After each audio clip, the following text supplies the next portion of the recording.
Welcome everyone. HTML tutorial for beginner সিরিজের নতুন আরেকটি ভিডিও নিয়ে হাজির হলাম। আজকে ভিডিওতে আমরা একটা নতুন টপিক সম্পর্কে জানবো। আজকে আমরা অ্যাট্রিবিউট সম্পর্কে জানবো।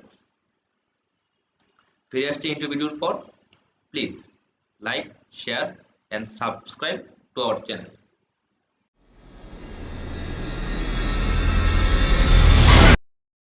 আমরা যদি HTML ট্যাগগুলোর মধ্যে এক্সট্রা কোনো ইনফরমেশন অ্যাড করতে চাই অথবা এক্সট্রা কোনো স্টাইল অ্যাড করতে চাই, তাহলে আমরা অ্যাট্রিবিউটের সাহায্য নিয়ে থাকি। সব এলিমেন্টের মধ্যেই অ্যাট্রিবিউট ইউজ করা যায়।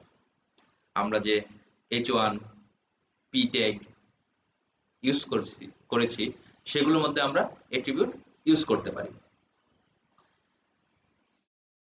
অ্যাট্রিবিউটগুলো সব সময় স্টার্টিং ট্যাগের মধ্যে ইউজ করা হয়ে থাকে বা ডিফাইন করা হয়ে থাকে।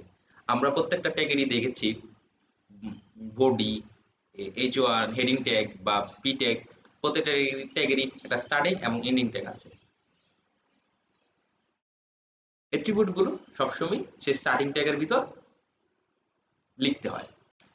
প্রত্যেকটা অ্যাট্রিবিউটেরই দুটি প্রধান পার্ট থাকে, একটা হচ্ছে নেম, একটা হচ্ছে ভ্যালু।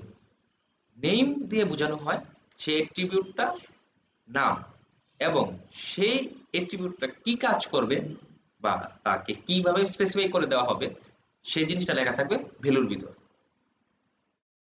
মনে করি আমরা একটা ওয়েবসাইটে একটা ছবি অ্যাড করতে চাচ্ছি, তাহলে সেখানে অ্যাট্রিবিউট হবে সোর্স। আমরা কোথা থেকে ফাইলটা নেব, তাহলে অ্যাট্রিবিউটের নেম হচ্ছে সোর্স, আর ভ্যালু হচ্ছে সেই ছবিটার পাথ বা ছবিটার অ্যাড্রেস। তাহলে আমরা বুঝতে পারলাম যে একটা অ্যাট্রিবিউট দিয়ে আমরা কি কি কাজ করতে পারি।